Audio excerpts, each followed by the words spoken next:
British talaga. Guys, it's gonna be a good breakfast. It will be served to you fast and fresh. Alright, syempre bilis na linggo, no? Thursday na kaagad. Parang kailan lang, Lunes lang. At syempre another day na lang, mga karkada. Matatapos na yung working week. Christian, matatapos na yung working week. At of course, si Christian ay medyo magpapaalam muna sa atin. Pero sana naman, Christian, hindi itong huli. Of course! Siyempre, tomorrow's your last. Pero sana hindi naman yun yung last. Of course. Forever. Panoorin ko pa rin kayo. Panoorin na lang, hindi ka Christian para po. Joke lang.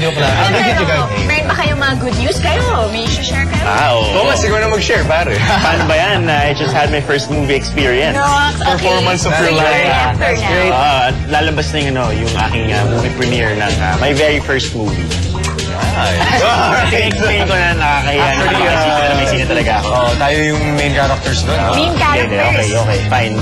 Naki-extra lang kami sa sine ni Ryan Agoncillo tsaka ni Julia. Uy, that's Should gonna be be coming a out big movie. Makikita kayo split seconders. Yes. Hindi na actually split eh. Mga medyo... In fairness sa akin, mga 3 seconds. Mga 3 seconds.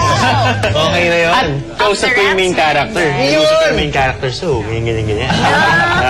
Siyempre nakihalo kami gala Derek Ramsey.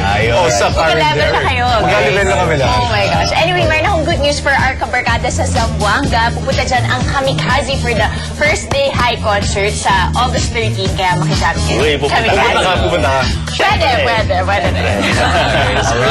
Alright. Yesterday, I met up with some friends. I had some meetings. Pero okay naman. It was pretty much a good day. And of course, later, we're gonna have On The Air. Yung On The Air. You have 30 seconds to say anything you want. Of course, not a bad word and stuff. Pero it's your time, so mamaya On The Air.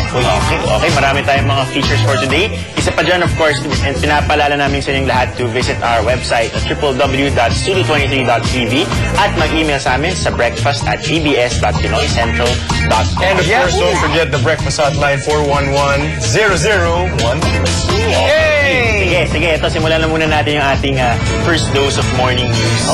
Okay. Ang ating first news ay nanggagaling sa Philippine Star. Okay, this is in connection with yung active Mayon volcano. Right now, nag-erupt na nga siya. And according to our news yesterday, talagang it's very near alert level 5, which is an actual eruption. Now, this focuses more on the people living around the Mayon volcano area kasi marami sa mga tao doon ang talagang medyo sanay na rin, pero of course, yes. Siyempre, those are their homes already. Homes na nila. So, medyo hesitant sila. That's right. Actually, ang problema nila, pag umalis sila, wala silang kakainin. Kasi doon yung mga, mga sakahan nila. Exacto. Yun yung napag-usapan natin kahapon. I think the other day, part of the evacuation, I think that's one thing that they should be prepared about. Yung kanilang contingency plan when it comes to the fundamental needs, like food and clothing and possible shelter talaga na talagang relocated kasi mawawala yung home sila if ever. Pero sana naman makabalik din sila kaagad sa kanilang mga tirahan and go back to a normal life. Yes. Alam mo, kailan lang ba yun? I think it was last Sunday, one of our staff members here, si Hazel. Yes, our intern. Ang ating intern, sabi niya is one of the highlights daw. Kasi parang nanonood na sila ng fireworks. But then again, syempre delikado dahil iba ang volcano sa fireworks. It's so close. It might be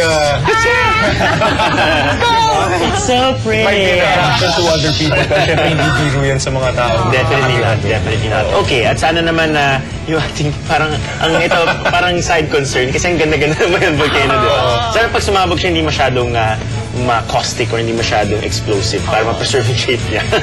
Yun lang naman. Alright, ito naman mula sa Manila Bulletin. Medyo, I don't know, for me, disturbing news. Because these licenses, kasama na dito sa mga i-auction nila ay yung license for the wild animals like a wolf, which is the only carnivore on the list, for $200.